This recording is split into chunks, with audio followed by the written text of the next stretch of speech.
Are you looking for more out of your life? Do you need ideas on how to start new businesses and how to move forward in your own personal life? Well, guess what? You have come to the right radio show. At You Can Overcome Anything podcast show, you will learn and hear from many people from all walks of life who are sharing their challenges, their stories, the habits, and the mind shifts they had to overcome to become who they are today. On top, you will get a chance to connect and see how you can overcome anything by networking and learning about your next move through this radio show. I present to you our great speakers at You Can Overcome Anything podcast show with your host, Cesar Espino.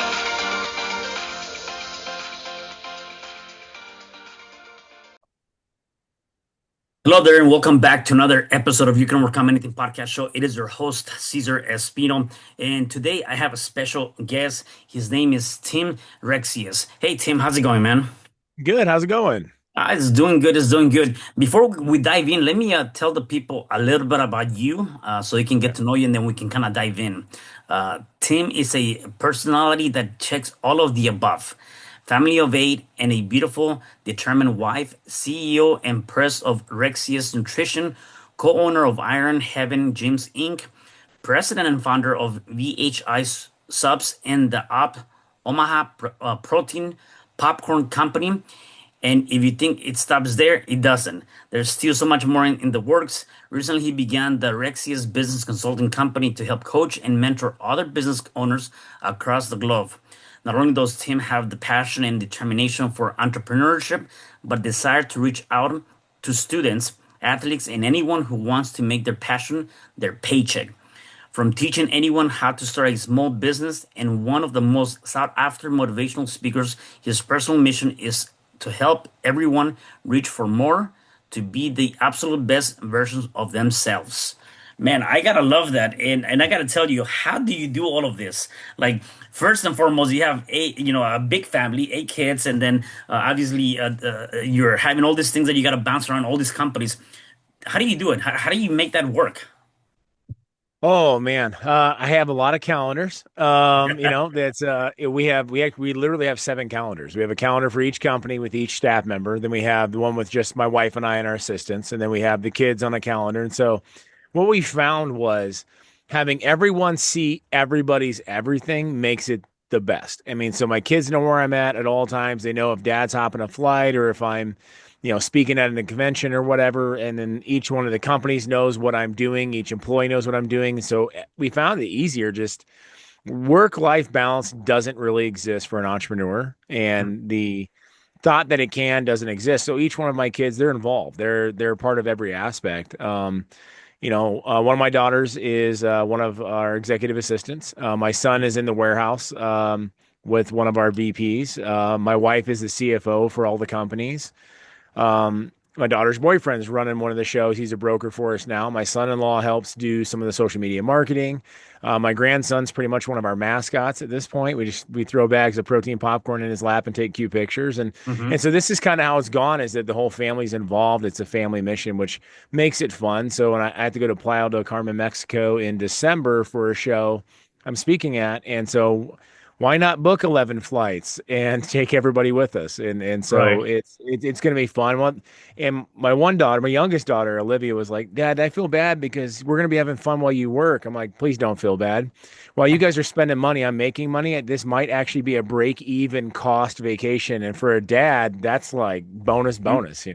So yeah, it's fun. And like anything else, if I wasn't enjoying it, I wouldn't do it. So Yeah, no, definitely, and that's actually something interesting. I believe, like you said, being an entrepreneur is not an easy thing.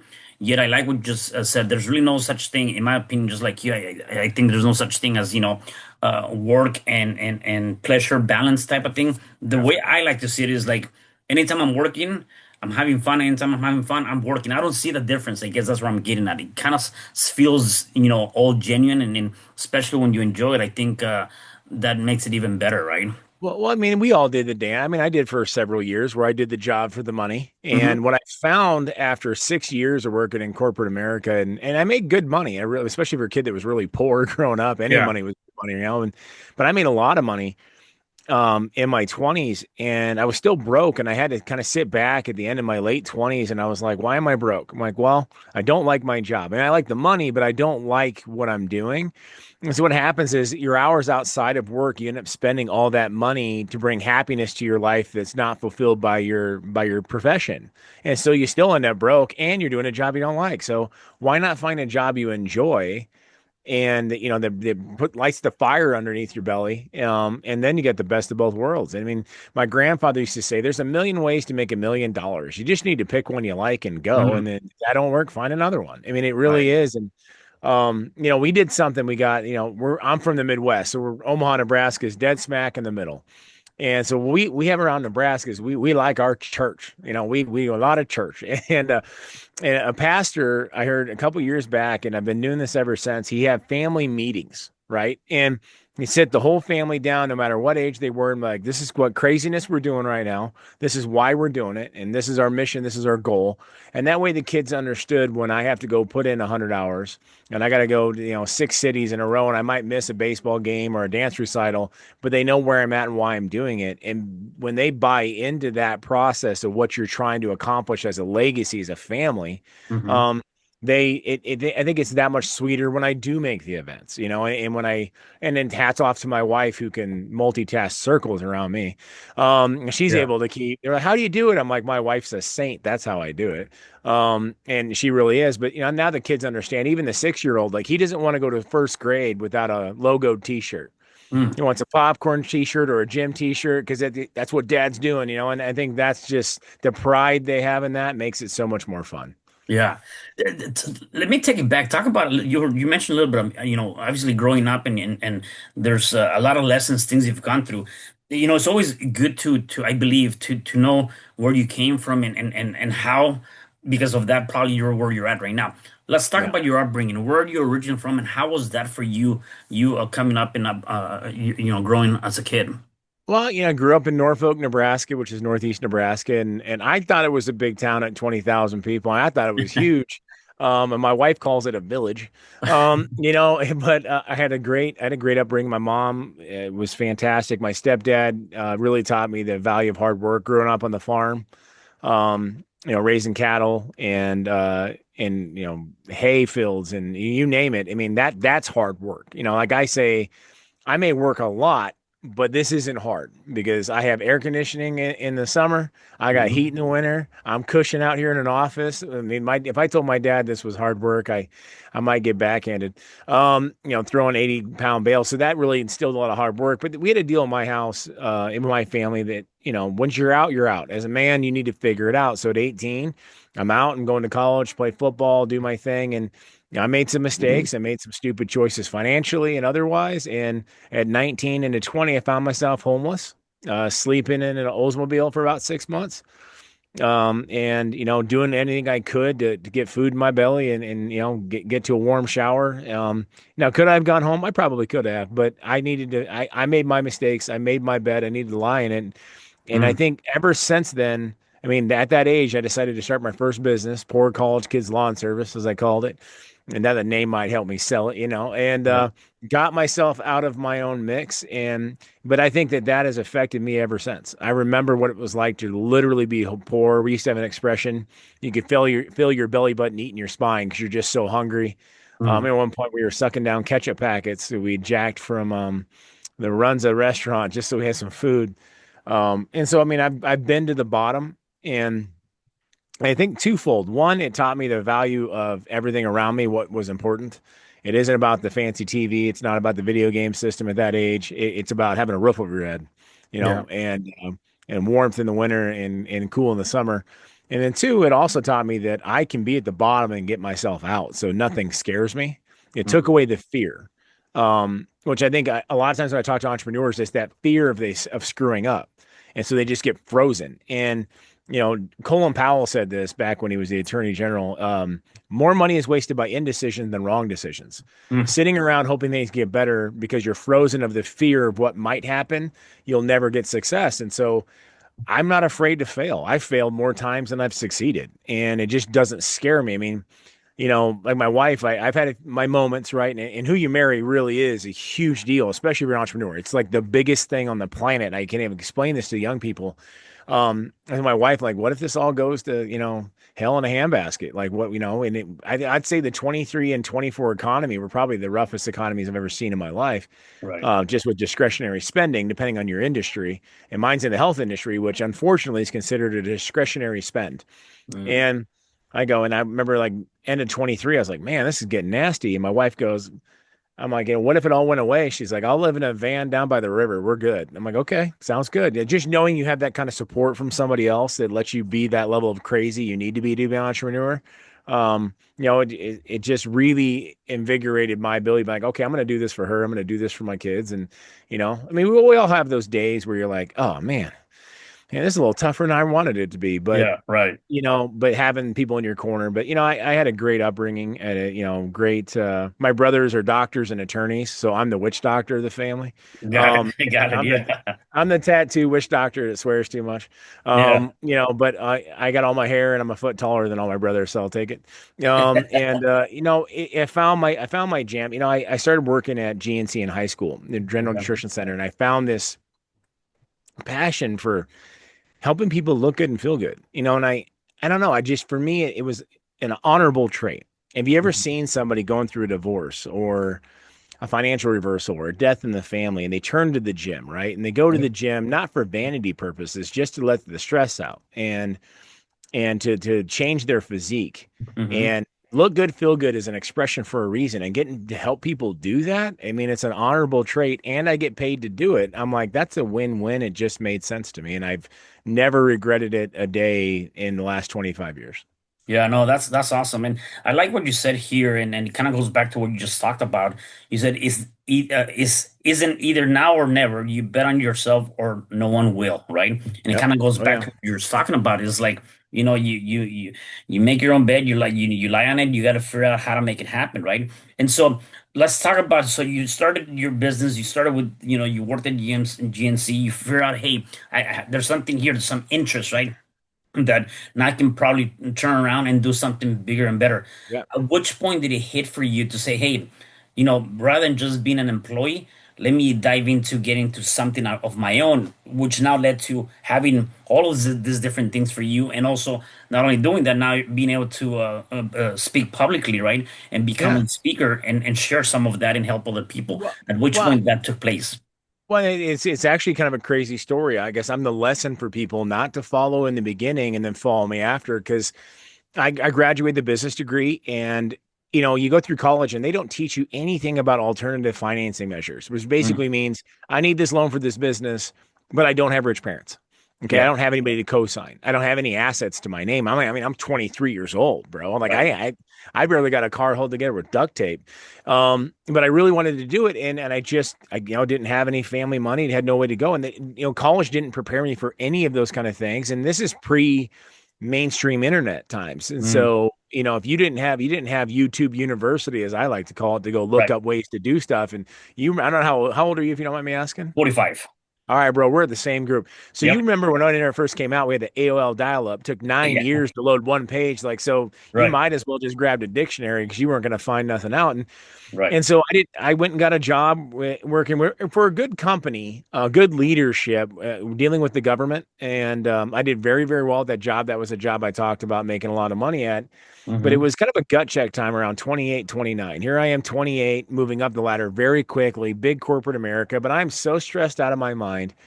I had 6 ulcers burst at 28 years old. Wow. I went from going to the NFL, getting my shot, right, to being 335 pounds of I looked terrible. I was drinking like a fish because I didn't like my job. Yeah. And then I was still broke. And all my money I invested in was real estate. And if any of you folks out there our age, you remember 08, 09? Yeah. Well, that pretty well secured. I was starting over and I had to sit back, gut check time. When was the last time I did something I enjoyed for a job? And it was working at GNC, but I knew I wasn't made to be an employee. And a defining moment was there was a CEO at the company that I was working at who I admired greatly. Great guy. One of these kind of guys that even guys who had been in the company for 50 years would still go out and do extra because they wanted to impress him. It was just that guy that owned the room. And he unfortunately passed away from a stroke very young at 59 years old. And I knew at that point, I was like, okay, I was staying there for that guy. I need to go do my own thing. And so I went for broke. And folks, when I mean I went for broke, I went from making almost 300,000 a year in the Midwest, which is probably like making a million a year Yeah. Right. on the coast, but to paying myself $15 an hour to run my own nutrition store in Omaha, Nebraska. And it literally Wow. caused a Chapter 13 bankruptcy. Like I lost everything. And I smiled the whole way through it because I knew I was impacting people and I knew I could do something. And fast forward to now, every one of my franchisees, for the most part, out of 25 franchise locations for Rexius Nutrition, they're all former employees.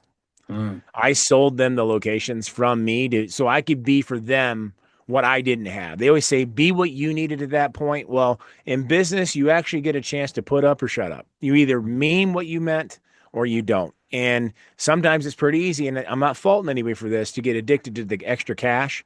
But I knew that employees or business partners or franchisees, they're the number one asset over anything else in the business. And if I saw somebody with talent, it was time to lock them down and let them get to use me to level up. And then, we started making lateral moves. I'm like, let's not get addicted to the cash. Let's build more businesses. So we built Iron Heaven Gyms. Let's not get addicted to cash. Let's start VHI supplements. So we have our own line. And thank God during COVID, which I couldn't get goods, I had my own stuff to sell. And then the Omaha Protein Popcorn Company. Well, that one was just fun. I was just trying to trick my kids into eating protein. I didn't realize it was going to be the biggest company I own. Yeah. We're currently in 14 countries and doing it in 4 languages. Wow. That was more or less. I mean, if you ever had little ones, and obviously I got more kids than most. Yeah. Um, Trying to convince them to eat protein that doesn't come in the form of a chicken nugget or chocolate milk, Yeah. it's like negotiating with the terrorists. So I was like, let's just not tell them. And that's how I got one. Omaha protein popcorn got invented, and turned out that grandmas and grandpas and soccer moms love my popcorn, and here we are traveling the globe selling pop. I never thought I'd be a popcorn salesman, but it Yeah. might be the most fun job I have. But that's really kind of how it all initiated. Was I had to hit broke. I had to hit bottom to realize that, okay, I've already been broke once. Now I've been broke twice. Let's make the right decisions. 10 years later, I figured out the right way to finally do it. But, I guess my lack of fear of starting over has allowed me to be where I'm at. The fact that I'm not afraid to put it all on the line and let it ride allows me to, do things and be places other people couldn't. Dave Ramsey, a financial peace guy, right? Hmm. I don't always agree with everything Dave Ramsey says, but he has a saying that I've stolen. Be willing to live like no one else is right now, so later you can live like no one else can. Mm. So all of a sudden, we got 5 kids and my wife and I, 7 people in a 3-bedroom house. I got double bunk beds everywhere. My oldest daughter's sleeping on the couch. That's her room in the living room. And we're just living cheap, cheap, cheap. And my wife is finally like, we have $3 million companies. Can you stop being such a cheapskate and get us a house? I'm like, yes, ma'am. But it's, Right. and all of a sudden I think it was 2016, 2017. I've got probably 150 employees. And Yeah. my wife goes, you drive the oldest piece of junk car in the entire company. And some of our employees are high school kids and they got new rides. And I'm driving a 20-year-old beater. Yeah. And so my wife has allowed me to, you know, kind of finally start to enjoy it. But for me, it was never about the stuff. Yeah. It was about accomplishing things, and I guess you really don't even realize you made it until you already made it. And Right. when people start calling you an overnight success, but I was like an overnight success 20 years in the making. That's kind of for me was what it was. And that's exactly what it is. And there's a few things that come to mind hearing you talk and to tell your story. One of the things which I think is huge, and I think you went through that again, being able to admit and say, "Hey, I'm gonna go from a 100,000 plus salary to like only making $15," is being able to uh, allowing yourself. I mean, in essence, to say, "Hey, I'm going to accept this. I'm gonna do this because there's something bigger and better down the line." And I know that when I started my journey, one of the things that I did that I know that I did wrong, and I see it a lot, is that a lot of people start doing things because of the profits, right? And Yeah, what I mean by that is I feel like if you're doing things for profits and only that's the only reason you're doing it, I believe that you're doing it wrong. I believe you have to do things for purpose and the profits will come. So kind of like in this sense what I you're agree. talking about, right? You literally took a huge step down, right? Yeah. By making really no money and because there was a bigger purpose, there was something bigger, and now you can see the fruit of that, right? And that Well, there was yeah, big purpose. it's the expression I've always used is legacy over bank account. I Yeah. want to know what not only what my grandkids, my great grandkids, great great grandkids are told about me, but how about my business partners, my franchisees? What are their grandkids told about me? Now that's legacy building. That's being multi-generational. And for me, that's what it's more about. I mean, am I engaged in somebody else's storybook? I mean, dude, what do they tell people? And for me, it's just funny now. I'm speaking in front of thousands of people at some of these conventions, and I get people walking up going like, "I heard you speak 10 years ago, and it made me go do this." And I'm like, the hair on the back of my neck stands up, and people don't realize like what that does to me, what that means to me, and getting to be that thing that I didn't get to have, and for me, Hmm. that's just so much fun. It's Right. just the whole process is fun and I mean I always tell people like not like I don't get stressed. I mean today was a Monday. I got 5 companies. And by the end of the month, I'm hopping a flight in an hour. I'm trying to get all this stuff done. So yeah, and it's funny because my assistant and then my daughter is my other assistant. They're both just laughing at me when I just kind of get a little, the little stress. I'm like, Yeah. okay, cool. I'm gonna give it to the Lord. I'm gonna chill out for a minute, take a breath, walk around the gym for a minute, and then I'm back in here doing the thing. And I can't be mad. Like you said in the beginning, like, how do you do all of this craziness? And it is crazy. I'm not gonna lie to you. My schedule is certifiably insane, but I'd be really arrogant and egotistical to complain about the problems I have now that I prayed so hard for 15 years ago. Mm-hmm. I mean, back then we just wanted one person to walk in the door, and the only person that walked in the door 16, 17 years ago was my mom. And Yeah. that's because, your mom was always going to show up and do They're something. always gonna support you. Yeah. Exactly. And it's funny because the amount of people that were naysayers, that like this is stupid, this is a terrible idea, you shouldn't do this, blah blah blah blah. And I explained this to a high school class last Friday. I got to speak at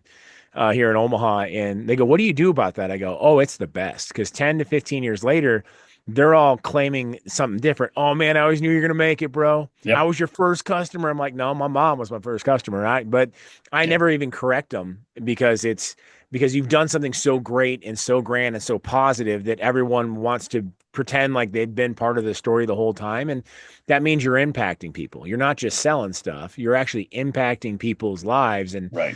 I don't know, it's honorable, it's noble, and it's something that It's huge. getting my whole No. family involved I'm proud to say that this is what I do. Yeah, no, I like that. The other thing that I like that I think many people can find, is something, you just never know. And it was the idea, I think it was uh Les Brown that might have mentioned this, and he said something that sometimes from pain a purpose is born, right? And while Oh this yeah. was not necessarily a pain point, you're like, how can I figure something to where my kids can have this without them knowing that they're having that, and without even thinking about it, you just created something that is not only helping your family. Now, like you said, you're all over the globe helping Yeah. other people. And so I do believe that there's a big lesson in that sometimes we as people are so close-minded that don't realize that there might be something, there's something that we're doing on a day-to-day basis that we can take and turn into something bigger that can help other people. So let me ask you this, like obviously you were not thinking about it yet, it became this huge company for you. What would be your message for those people that I do believe everybody has something in them to be able to discover that and maybe put it out into the universe, put it out into the world, put it out into a community to help some other people? Well, and that's the thing. It's unique. I always say this to high school kids, and this was the best speeches because you remember it was like 17, 18, right? Yep. And I sat there, and the teachers love when I say this, and I say it to all people though. You never know what people around you, what ability you have to impact them, and later how they might impact you. So if you treat everyone with 1,000% respect, and every person as a future customer, because I always do from a business standpoint, it's like for your customers, you're smiling, even if you don't feel good, you're smiling, you're greeting, okay, come on in the door. We're glad to have you here because that's why you started it, right? And so I always pose this question to high school kids. I said, Name that one person in your life you got beef with at this school. And everybody starts to smile, right? They're like, you got beef. We all know that because we all did the same thing. Okay. I want you to fast forward 10 years from now. You got your dream business. You got the business plan. You're at the bank. Banker likes it. Cool. It's going to underwriting. And underwriting is who really decides whether or not you get that money. And guess who the underwriter is? That person you got beef with right now. And Mm. all of a sudden their faces get wide. I go, how does that change your approach about how you treat them tomorrow when you see them in the halls at school? How does that affect that one person in your life that might be in the position to help you one day that really is going to hold the keys to you getting that dream or not? And all of a sudden, all the cattiness, all the political differences, all of that garbage goes out the wayside real fast, realizing that every person you meet has the chance to impact your life as the same as today you have the chance to impact theirs. And that's why, I said this to my son. He goes, well, you like everybody. I go, no, I don't. Because nobody knows any different. I'm going to treat everyone with 100% respect and kindness because who knows? And it's funny because it literally is the kid I grew up with. And I'll say this, he's going to listen to this podcast. I guarantee it. Yeah. Um, he was my nemesis in grade school because I was this chubby kid. This is before I grew like a foot, Yeah. right? And he picked on me. He was the rich kid. He was the pretty boy, whatever. Fast forward all the way to high school. We're co-captains of the high school football team together. He's the quarterback, and I'm the lineman protecting, make sure he doesn't get killed.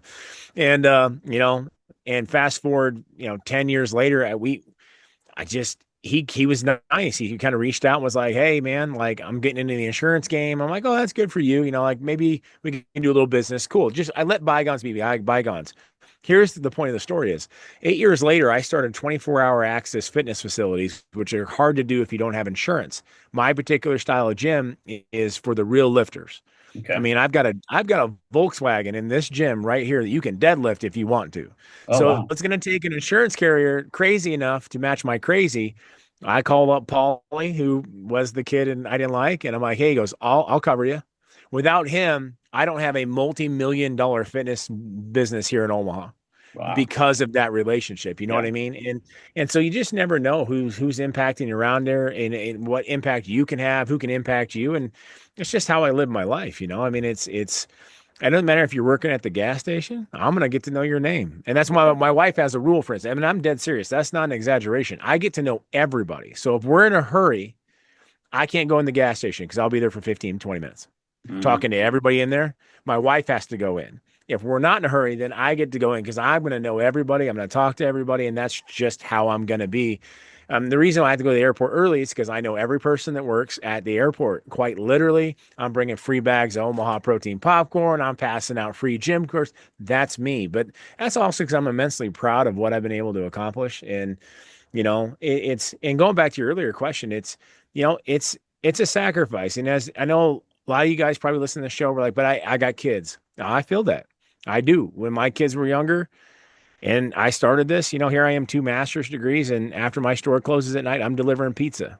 Mm. And on the weekends in the morning before my store opens, I'm sanding down wood floors at little old ladies' houses. Anything I can do to make a buck. And it kind of the kids, I have a lot. I got way too many kids. I got you. I know. I know. I already Yeah. know the comments are going to come in. You got too Yeah. many. I agree. I Yeah. agree. But they're all awesome. But it's a driving force for me. It drops the pride at the door. And I think a lot of men and women, we get into a certain level of, but I'm this. I've got this level of education. I've already done this. And you got to drop that ego at the door. My kids really helped me drop that ego because I'll do anything to put a smile on their face and put food on the table. And so, yeah, a lot of their birthday presents were used. They were, Craigslist. I remember Craigslist. They used to love Craigslist, but I buy, Yeah. their new bicycle or whatever off Craigslist and I clean it up. They didn't know any different. And so now the challenge is of my 6-year-old, the oops baby, as we like to call him. Yeah. Is okay, well, let's not spoil him. Let's give him the same level of upbringing and understanding that, like, hey, everything has a price, and there are kids out there that don't even have to, yeah, it might be, I'm not going to buy you the nicest one. I'm Yeah. not going to buy you the nicest car. I'm not going to do that. I'm not going to do that to you. I want, Yeah. it's going to handicap you. So now it's like complete opposite. Before I was like, I hope I can just buy him anything to, Right. Now you got to Um, figure out how to do the other way. Yeah. exactly. So Yeah, yeah, and then and I love that about you. That's a huge lesson. I think that's very good that you're able to do that because again, you don't want your oldest kids to your youngest kids to have a different kind of upbringing. Although there is right because you're financially in a different place, but the principles and the ideas and the teachings are the same, which is huge in that sense as yeah, they're growing up. Right. Um, Tell me about, yeah, so you obviously are doing a lot of public speaking. You're yeah. getting from stages. What is that one message you're delivering? What kind of conventions are this? I mean, I've been keynote at a lot of business conferences. I mean, how to, grow a new kind of product. So like what I call like, that true entrepreneur, like a whole new brand concept and how to build that on a budget. Mhm. And, or how to, move horizontally and have complementing businesses. How does one manage a schedule of multiple companies? That's a lot of the paid keynote that I get to talk to speak on. How to make the biggest one I think mostly for me is how to create an impactful relationship in less than 180 seconds. Mm. Because a lot of times when you meet people, you've got 3 minutes or less and you've got to make an impression. I don't really need them to remember my name. I need them to remember my smile.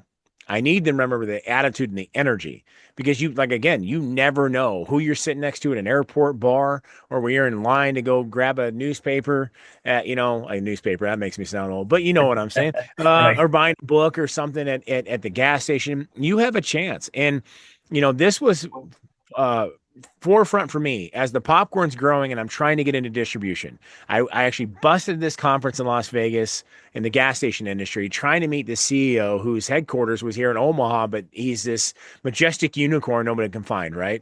I spent 2 days and finally I'm like, screw it, I'm giving up. My wife's with me and a buddy of mine. So we're at the airport. And everybody in the airport in Vegas, the airport in Vegas might as well just be Vegas. It's basically an open bar and there's gambling machines everywhere. So I had a few drinks and I start just BSing with the guy in line to get on the plane Hmm. because that's me. And he's wearing a baseball shirt. So we just started. And I'm a baseball nut. My 13-year-old's a phenom, way better than I ever was. And so we're just nerding out on baseball. And he starts talking about his job. And I go, what do you do? He goes, well, I'm an accountant. So I'm like, oh, you'll love my wife. She's a nerd with numbers. And we just start goofing back and forth. He goes, what are you guys doing in Vegas? I go, I'm trying to meet the CEO of XYZ company and I've been just tracking down. I tried bribing his staff. They wouldn't tell me. I said, but I took a shot, went for it. He goes, what do you do? And I told him, and he goes, oh, I'm the CEO of that company.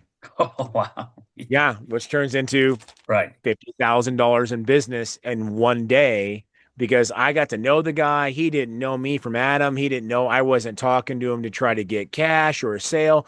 We just hit it off with great conversation. And within 3 minutes, me and him we're joking about baseball. I'm talking smack about his team. He's talking smack about mine and whatever back and forth. And so I mean, a lot of what I do is just teaching people like you get in an elevator with the right guy, the decision maker, you need to make an impact, but you also need to be authentic and genuine and not be looking at somebody, like a paycheck. The Mm. old cartoons when Wile E. Coyote's looking at the Roadrunner like a steak. I mean, that's how people look at these people and they can feel it on them. So you need to Right. make relationships. You need to make relationships, not paychecks, because relationships feed over and over and over again. A paycheck cashed and it's gone and before you even know where it went. Yeah, I love that. I love that. Talk about really quickly, obviously you have a lot of things you're balancing. So just you talk about your calendar. What other things do you do on a day-to-day basis to keep you organized and up and going, right? What are your rituals, your habits, your daily habits? I mean, I've got it. It's we get in bed at night, my wife and I'm going through my calendar for the next day, the 2 days, just so I have an idea because there's so many things on my calendar. It's like, okay, I want to be refreshed, and I try. My assistant's great about putting people's names and things, even though I am horrible. I mean, bad at remembering names, but it's important to people. So I'm actually doing a little, just like homework. I'm like, okay, Joe, I'm going to meet Joe and I got it in the calendar. Here's what I'm doing tomorrow. And then, my wife and I put our phones down. We're going to be present with each other. Um, you know, Pray, whatever, watch a show, just get in there and just decompress and spend some time where the phones aren't blowing up. And, that for me is huge at the end of the day because it's my safe space. That's where I get to just let it out and just decompress. And, in the morning, I like to get up early. I want to make sure I'm at work before anyone else is because, when you manage people, lead by example. I mean, it's one of those do as I do, not as I say. Where a lot of bosses, I think a lot of CEOs in my position, well, you should be doing this. I'm like, well, are you doing it? Mhm. And that's a lot of times the thing. So my staff tries to outwork me. Good luck, let's go. But that's the good kind of competition level, right? And I'm Yeah. checking calendars. I stay faithful. My faith is a very cornerstone of my life. And, I don't pray as much as I probably should, but I try to get in the word a little bit, at least in my car on the way to the office. I'm playing the Bible app on my phone, which for me just gets me in the right headspace because no matter what kind of problems I have or how big of mountains they may seem, this life is temporary, and I know that. And refreshing that in my mind that everything we're doing here, we can't take with us. It's just stuff. It's all just stuff. And so, keeping right with that. But I also own a fitness company. So making sure I work out, I'm tracking my steps, I'm keeping myself in a structure. And people would think with owning a nutrition snack brand and gyms and nutrition stores that I'm this super health nut. Like, no, I have the eating habits of a 4-year-old and the willpower of a 6-year-old. So I love candy. I love just Yeah. nasty food. And so I'm like, okay, I'm staying on plan, and structure for me is huge. And then at night when we get home, I try to make purposeful time with my kids, especially the younger ones, because for them Yeah. it's real crucial. And Right. check in with my older kids and say like, hey, hang out with me. I'm cool. You guys don't know this, because they get their own lives. I'm like, you got to come hang out with me. And remember, I'm cool. I'm a cool dad. You guys don't know I'm cool, but I am cool. And, come Right. hang out with me. My daughters, it's, whatever kind of thing we can do. This Saturday, I'm doing pedicures with my 17-year-old daughter before homecoming. Yeah. And guys, if you got daughters out there, don't knock the daddy-daughter petty dates. I'm telling you, it's the best foot rub you have in your life. But and the Yeah. boys, and we're going to football, we're going to go to the batting cage, we're going to go do something. And the thing for me is that's the point of the calendar. If you don't schedule your family as important as gold as the business meeting next Friday, then you're Mhm. telling your kids that they're more important, that that the business is more important than them. So you have to, when you're a busy CEO and you're an entrepreneur, you have to schedule it. Schedule date nights, schedule time with your kids, put it in the calendar so they know and and you treat that date with your daughter to the same level as meeting the president of a country. Yeah. That's it. It's I got to love be it. just as important. It's just got to schedule it. So for me, it's just sticking to the calendar and making sure, hey, I see a free time. Hey, what do checking with your wife. And for me, it's real easy with 5 companies and 6 kids and a grandbaby to, my wife and I to make excuses, say we're too busy, but you got to date your spouse. Yeah. And so Yeah. I'm sending flowers, I'm doing the thing, and guys, sending flowers in front of the other coworkers counts 10 times as much. Just throwing that out there. Don't be cheap. Pay for Right. delivery. Just that little stuff like that, and going to a chick flick I don't want to see, but I'll do it, Yeah. because it's not about me. It's about our time. And so for me, it's just sitting down the calendar and making sure I'm checking any holes. Okay, there's a hole there. Where can I fill that in? What can I? You're not going to see me at home kicking my feet up, just bored for 6 hours. That don't it don't work like that for me. And if I Yeah. can fill it with family or work, I will. I love that. I love that. So with all the companies you have and obviously everything you have going on, even your public speaking, where can people find you or maybe say, hey, I want to maybe catch him at the next place that he's going to be at, a Yeah. keynote speaker. Where can people find out about you? If you go to timrexius.com, that's TIMREXIUS.com, that leads to all the companies. You can click on the popcorn company or the gyms or the nutrition stores, the speaking engagement request. It'll lead you to my Instagram. I'm probably most active on Instagram and Facebook. And yeah, I got a TikTok, but I just can't. You I still can't. I'm struggling. trying. I can't. I can't. Yeah. It's my kids, and I don't know. I'm at that age now where like, well, I know what I know, I like what I like, and my assistants are posting things. So, Yeah. but at Right. least the Instagram, that's where I'm the most active. And but that gets the website kind of leads to everything and all the businesses and any requests. And if you got a question, send it in. Like, yeah, we get a lot of messages, but we do our best to try to get back to everybody because it's if you're taking your time out of your day to ask me a question, I'm honored. And I'm like, again, I might not get to it for a week, but I'm honored. And if I can be a page in your storybook, I'd love to be.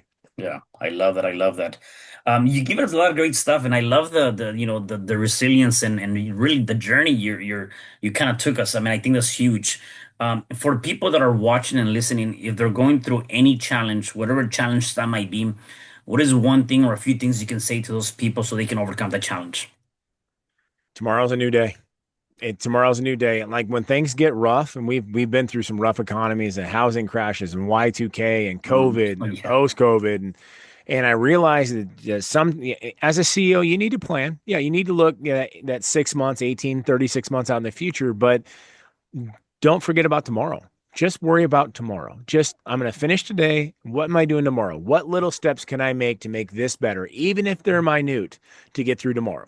Because if you always put the daunting task of trying to plan the next 18 years in front of your face, it seems like a daunting journey that's, that you just can't predict. And even though we need to kind of think about things and to a certain degree, just conquer today and then conquer tomorrow and then conquer the next day. Because sometimes the problems are bigger than you. And just step back, take a breath. It will be fine no matter what. And just conquer today. Just make one little step that's closer to the goal today, and then tomorrow do the same. And I get it. I've had debt up to my eyeballs where I'm like, oh my God, how is this? I'm never getting out of this. And sometimes you got to sit back and laugh and be like, well, today I made a step closer. And Yeah. that's it. Little victories. Because for me, my life mantra is winning. What's one little thing today I can do to win? Mm. And if I can do that, then I can do another one tomorrow. And next Friday is going to come no matter what. And future me will figure that out. But today it's Tuesday, and I'm gonna win Tuesday. And if you Yeah. can just keep that attitude, you'll be fine.